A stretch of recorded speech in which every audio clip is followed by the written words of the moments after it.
નિષ્ફિકરપણું છે ને એ જો કોઈ બેસ્ટ વેમાં બતાવી શકતું હોય ને તો એ ધ્રુવ ભટ્ટ છે.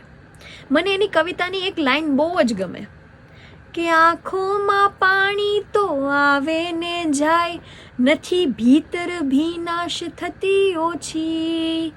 અરે વધઘટના કાંઠાઓ રાખે, હિસાબ નથી પરવા સમંદરને હોતી.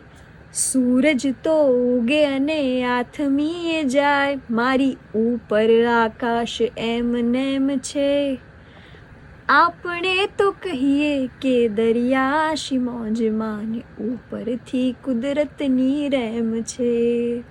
આવી કુદરતની રેમ છે એવું માનવું. સૂરજ ઉગે અને આથમીએ જાય, પણ આસમાન તો તમારી ઉપર એમને જ રહેવાનું છે ને.